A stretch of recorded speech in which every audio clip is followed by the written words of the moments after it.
Hay un momento en la vida de casi todo el mundo en el que miras tu factura de la luz o del gas en pleno invierno y algo dentro de ti se rompe. No es tristeza exactamente. Es algo más profundo. Es la sensación de que el sistema te tiene atrapado. De que no importa cuánto trabajes, cuánto ahorres, cuánto te esfuerces, porque cada mes va a llegar ese correo, esa notificación en el móvil, y te va a recordar que una parte importante de lo que ganas no es tuyo. Que se lo llevan otros. Que el frío del invierno tiene un precio fijo, y tú no tienes ningún poder para negociarlo. Yo llegué a ese momento un noviembre. Fue un martes por la mañana, creo. Abrí la aplicación de mi compañía de gas, vi el importe estimado para el mes siguiente, y me quedé mirando la pantalla durante casi un minuto sin decir nada. Mi mujer me preguntó qué pasaba. Le enseñé el número. Ella tampoco dijo nada durante unos segundos.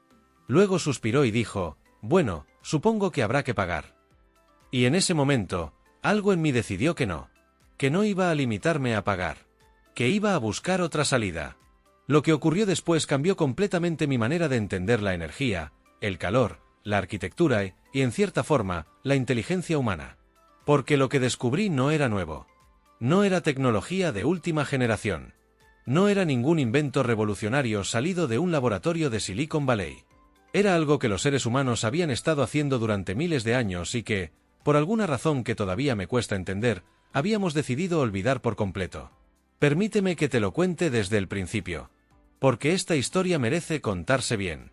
Todo empezó, como tantas cosas importantes en mi vida, con una conversación que no debería haber tenido ninguna trascendencia. Estaba hablando con un vecino, un hombre mayor que llevaba décadas viviendo en el campo, y que tenía esa forma de hablar pausada y segura que solo tienen las personas que de verdad saben lo que dicen. Le comenté lo del gas, lo de las facturas, lo de mi desesperación. Y él me miró con una media sonrisa y me dijo algo que me pareció una broma al principio. ¿Has pensado alguna vez en lo que hay debajo de tus pies? Le dije que no entendía. Y él me explicó, con una paciencia extraordinaria, algo que los ingenieros llaman energía geotérmica pasiva, pero que los campesinos de toda la vida simplemente llaman el calor de la tierra. La idea es tan sencilla que da vergüenza no haberla pensado antes. A partir de cierta profundidad, entre 1 y 2 metros según la zona, la temperatura del suelo permanece prácticamente constante durante todo el año. No le afecta el frío del invierno. No le afecta el calor del verano. Se mantiene estable, en torno a los 10 o 12 grados centígrados en la mayoría de las regiones templadas. Y eso, que a primera vista puede parecer poca cosa, es en realidad una fuente de energía térmica brutal. Porque 10 grados en pleno enero, cuando fuera hay 2 bajo cero, es una diferencia de temperatura enorme. Y esa diferencia de temperatura es energía. Energía gratuita. Energía que lleva ahí millones de años esperando a que alguien la aproveche. Mi vecino me contó que en su pueblo, de pequeño, había casas que tenían lo que llamaban el pozo fresco, una habitación o un pasillo excavado parcialmente en el suelo o en la ladera de una colina, donde en verano se almacenaban los alimentos porque hacía fresco, y en invierno se refugiaba el ganado porque el ambiente era más templado que en el exterior. No era calefacción, exactamente. Era aprovechamiento pasivo del calor de la tierra. Y funcionaba. Aquella noche no dormí bien. Me quedé dando vueltas a aquella idea. ¿Podría aplicar ese principio a mi casa? ¿Podía hacer algo práctico, real, concreto, con un presupuesto limitado? Empecé a buscar en Internet. Y lo que encontré me dejó sin palabras. Había gente que lo estaba haciendo. No empresas grandes, no proyectos de ingeniería millonarios. Gente normal. Gente con palas y tiempo libre y ganas de no seguir pagando facturas absurdas. Había foros, había vídeos, había documentos técnicos escritos por universitarios entusiastas y por jubilados con conocimientos de construcción. Y todos llegaban a la misma conclusión. Si consigues llevar aire desde el subsuelo hasta el interior de tu casa, puedes precalentar ese aire en invierno y preenfriarlo en verano, sin gastar ni un euro en energía. El sistema se llama túnel canadiense, o intercambiador de calor tierra-aire, y es una de las soluciones de eficiencia energética pasiva más eficaces, más baratas y más ignoradas del mundo. El principio de funcionamiento es el siguiente. Enterradas a una profundidad de entre 1 y 2 metros, colocas una serie de tuberías de gran diámetro que recorren un tramo largo de terreno, habitualmente entre 10 y 30 metros. En un extremo, las tuberías tienen una entrada de aire al exterior, protegida con una rejilla para evitar que entren animales o suciedad. En el otro extremo, las tuberías están conectadas al sistema de ventilación de la casa. Cuando entra aire exterior frío a través de las tuberías, Ese aire recorre los metros de tubería enterrada y durante ese recorrido se va calentando gracias al contacto con el suelo, que como te he dicho mantiene una temperatura estable de alrededor de 10 o 12 grados. Cuando el aire llega al interior de la casa, ya no está a 2 grados bajo cero. Está a 8, a 10, a 12 grados. No es el calor de una caldera, es verdad. Pero es un calor base, un calor de partida, que reduce de forma dramática la cantidad de energía adicional que necesitas para llegar a los 20 grados de confort. Y en sentido contrario, en verano, el aire caliente del exterior entra en las tuberías, se enfría al pasar junto al suelo fresco, y llega al interior de la casa varios grados más frío de lo que era. Aire acondicionado gratuito. Todo el año. Cuando entendí esto completamente, cuando lo vi de verdad, tuve esa sensación que imagino que tienen los científicos cuando hacen un descubrimiento importante, una mezcla de euforia y de indignación. Euforia porque había encontrado algo real, algo que funcionaba, algo que podía cambiar mi situación. E indignación porque nadie me lo había contado antes. Porque había pasado años pagando facturas desorbitadas de gas y electricidad sin que nadie, ni mi arquitecto, ni mi instalador, ni la empresa distribuidora de energía, me hubiera dicho que existía esta alternativa. Y no es que sea un secreto. Está en los libros de ingeniería. Está en las normativas de construcción sostenible. Está documentado, estudiado, probado. Simplemente, no interesa que lo sepas. Porque si lo sabes, pagas menos. Decidí construirlo. Tengo un jardín pequeño, de unos 120 metros cuadrados, en la parte trasera de la casa. No es mucho, pero era suficiente. Hice los cálculos, leí todo lo que encontré, consulté con un par de personas que lo habían hecho antes, y llegué a la conclusión de que podía instalar un túnel canadiense funcional con un presupuesto de $300. No 300.000. No 30.000. $300. El precio de una cena para dos en un restaurante medianamente bueno de cualquier ciudad. El material principal son tuberías de PVC de gran diámetro, las mismas que se usan en fontanería industrial o en drenaje agrícola. El diámetro óptimo para este tipo de instalación está entre 20 y 30 centímetros, lo que permite un flujo de aire suficiente para ventilar una vivienda de tamaño medio. El precio del metro lineal de este tipo de tubería es muy económico. Compré 20 metros. Añadí los codos necesarios para hacer los giros, los conectores, la rejilla de entrada exterior, un ventilador de bajo consumo para el lado interior, que solo se activa cuando hace falta, y los materiales para sellar bien todas las juntas. El total, incluyendo el alquiler de una mini excavadora para el fin de semana, se quedó por debajo de los $300. $174 en materiales. $100 el alquiler de la máquina. Y unas 20 horas de trabajo entre yo y un amigo que se apuntó al proyecto más por curiosidad que por otra cosa.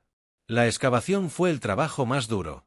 Necesitas una zanja de unos 2 metros de profundidad, lo suficientemente ancha para colocar la tubería con comodidad y para poder compactar bien la tierra alrededor después. La mini excavadora hizo la mayor parte del trabajo en un día. Al día siguiente, colocamos las tuberías, asegurándonos de que tuvieran una ligera pendiente hacia el punto más bajo del recorrido, donde instalamos un pequeño desagüe para condensados, porque el aire húmedo al enfriarse o calentarse puede generar algo de humedad dentro de la tubería. Sellamos todas las juntas con cinta de fontanería y silicona. Comprobamos que no hubiera ninguna fuga. Y cubrimos todo con la tierra que habíamos sacado, compactando bien por capas para evitar que quedaran bolsas de aire. La conexión al interior de la casa fue la parte que me dio más respeto. No quería hacer ningún agujero en paredes que luego hubiera que reparar, y quería que la instalación quedara bien integrada, no como una chapuza visible. Al final, aproveché una abertura de ventilación que ya existía en el muro de la zona de lavandería, que daba al jardín trasero. La conecté a la salida interior del túnel, instalé el pequeño ventilador de bajo consumo, que gasta menos de 15 vatios, menos que una bombilla, y puse una rejilla interior con filtro de tela para retener el polvo. El primer día que lo pusimos en marcha fue un sábado de diciembre. Hacía 4 grados fuera. Puse la mano sobre la rejilla interior y noté el aire saliendo. No era caliente. Pero tampoco era frío. Era un aire templado. Sorprendentemente templado. Mi termómetro lo marcó en 10 grados con 3 décimas. 10 grados con 3 décimas, cuando fuera había 4. Una diferencia de más de 6 grados, conseguida sin quemar nada, sin enchufar nada que consumiera, sin pagar absolutamente nada. Mi mujer, que durante todo el proceso había mantenido un escepticismo respetuoso, me conoce bien, sabe que a veces me entusiasmo con cosas que luego no funcionan como esperaba, se quedó mirando el termómetro en silencio. Luego me miró a mí. Y sin decir nada, Asintió con la cabeza muy despacio. Eso, en nuestro idioma particular de pareja, significa, tenías razón. No lo diré en voz alta, pero tenías razón. Lo que pasó durante ese invierno superó todas mis expectativas. No es que dejáramos de necesitar calefacción por completo. Seré honesto, eso no es lo que promete este sistema, y cualquiera que te diga que con un túnel canadiense puedes calentar una casa hasta 20 grados en pleno invierno sin ninguna fuente de calor adicional, te está mintiendo o no lo ha probado. Lo que hace es precalentar el aire de ventilación, reducir las pérdidas térmicas y bajar significativamente la demanda energética de tu sistema principal de calefacción.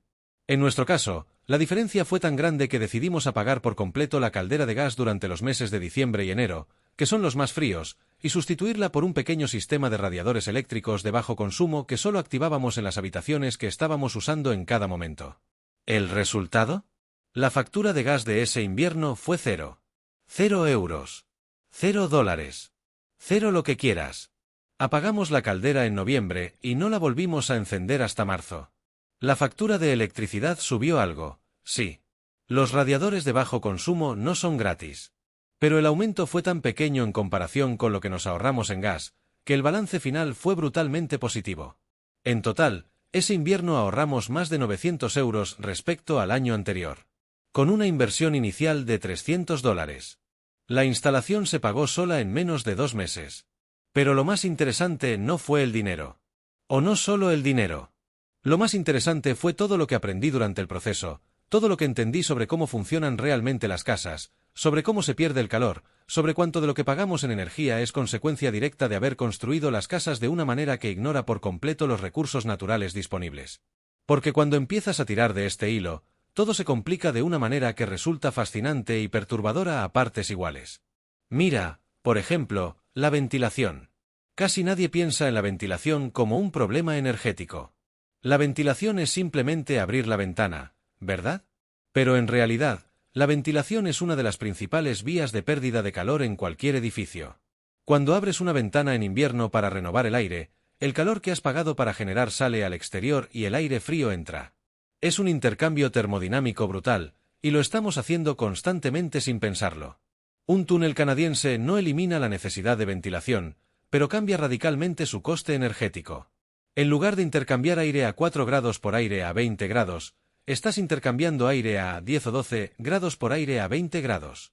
La mitad de la diferencia térmica que tienes que compensar con tu sistema de calefacción desaparece. Y eso, multiplicado por todos los metros cúbicos de aire que renueva una casa a lo largo de un invierno, es una cantidad de energía enorme. Después de publicar mi experiencia en un foro de eficiencia energética, la respuesta que recibí me desbordó. No esperaba tanto interés. En unos días, el hilo tenía cientos de respuestas, miles de visitas. La gente hacía preguntas técnicas, pedía los planos, preguntaba si era aplicable en pisos o en zonas con inviernos más o menos severos. Pero también había otro tipo de comentarios, que me resultaron igualmente reveladores. Comentarios de personas que decían que lo habían consultado con arquitectos o con empresas de instalaciones y que les habían dicho que era una idea complicada, con riesgos de humedades, no apta para todos los climas. Comentarios que me hicieron pensar mucho en los incentivos que tiene cada actor del sistema.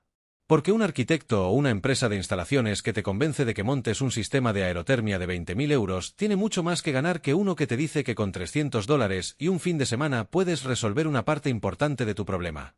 No digo que haya una conspiración. No me gustan las teorías conspirativas, me parecen una forma perezosa de entender el mundo. Pero sí creo que hay intereses económicos poderosos que hacen que ciertas soluciones simples y baratas no lleguen al conocimiento general, mientras que otras soluciones caras y complejas se publicitan sin parar. Y creo que la responsabilidad de cambiar eso es nuestra. De cada persona que aprende algo útil y lo comparte. De cada vecino que le cuenta a otro lo que encontró. De cada hilo de foro, de cada vídeo, de cada conversación en la que alguien dice, oye, hay una alternativa. Hoy, 3 años después de aquella primera instalación, el túnel sigue funcionando exactamente igual que el primer día. No ha tenido ningún problema de humedades, porque los condensados drenan correctamente. No ha tenido ningún problema de calidad del aire, porque el filtro de la rejilla interior se limpia una vez al mes en menos de 5 minutos. No ha tenido ningún fallo mecánico, porque la única parte móvil es el ventilador, que sigue funcionando perfectamente. El mantenimiento anual me lleva menos de 1 hora y no cuesta nada. Y cada invierno, cuando veo las facturas de gas y luz de mis vecinos, de mis amigos, de mi familia, siento una mezcla de satisfacción y de algo que no sé muy bien cómo describir. No es superioridad. Es más bien, pena. Pena de que algo tan sencillo, tan accesible, tan probado, siga siendo desconocido para tanta gente. Hace unas semanas, mi cuñado me llamó desesperado. La factura del gas de su casa, una vivienda de 140 metros cuadrados en una zona con inviernos fríos, había llegado a 800 euros en un solo mes. 800 euros. Me preguntó si había algo que pudiera hacer. Le dije que viniera un fin de semana. Le conté todo esto. Le enseñé las fotos de la instalación, los números, los registros de temperatura que he ido guardando estos 3 años. Se quedó en silencio durante un momento, y luego me dijo, casi en un susurro, ¿por qué no me contaste esto antes? Y esa pregunta, que él hizo en serio y con un punto de reproche afectuoso, me la hago yo a mí mismo constantemente. ¿Por qué no lo conté antes? ¿Por qué somos tan reticentes a compartir este tipo de conocimiento práctico? ¿Por qué nos parece normal hablar del tiempo o de política, pero no de cómo calentar tu casa gastando $300 una sola vez? Este verano, mi cuñado construyó su propio túnel. Le ayudé. Lo hicimos en un fin de semana, igual que el mío. Gastó algo más que yo porque su jardín tiene una disposición menos favorable y necesitó más metros de tubería, pero el total no llegó a los $450. Este pasado invierno, su factura de gas fue un 80% más baja que el año anterior. No cero, porque él tiene una casa más grande y en una zona más fría que la mía, y necesita algo de apoyo del sistema convencional en los días más duros. Pero 80% menos. 80%. Hay una lección más grande en todo esto, y es la que más me interesa contar. Vivimos en una época en la que se habla muchísimo de transición energética, de sostenibilidad, de luchar contra el cambio climático. Y está bien que se hable de eso. Es necesario. Pero a veces esa conversación se centra tanto en las grandes soluciones, en los grandes proyectos, en las grandes inversiones, que pierde de vista algo fundamental, que hay millones de personas en el mundo que podrían reducir su consumo energético de manera drástica, inmediata y prácticamente gratuita, simplemente conociendo y aplicando principios que son accesibles para cualquiera con ganas de aprender y un fin de semana libre. El túnel canadiense no va a salvar el planeta por sí solo. No lo pretendo. Pero si cada persona que lee esto, cada persona que ve este vídeo, empieza a pensar de forma diferente sobre su casa, sobre su consumo, sobre las alternativas que existen y que nadie les ha explicado, algo cambia. Algo importante cambia. Cuando abrí aquella aplicación aquel martes de noviembre y vi aquel número que me pareció inaceptable, no sabía que esa rabia, esa frustración, ese momento de no puedo más con esto iba a llevarme a descubrir algo que cambiaría mi relación con la energía para siempre. Pero así fue. A veces las mejores decisiones empiezan con un momento de hartazgo. Con alguien que mira una situación que todo el mundo acepta como inevitable y decide que no, que tiene que haber otra manera. $300. Un fin de semana. 20 horas de trabajo. Y 0 facturas de calefacción durante 3 inviernos consecutivos. La Tierra lleva millones de años guardando ese calor, esperando a que alguien lo use. Solo hay que saber que está ahí.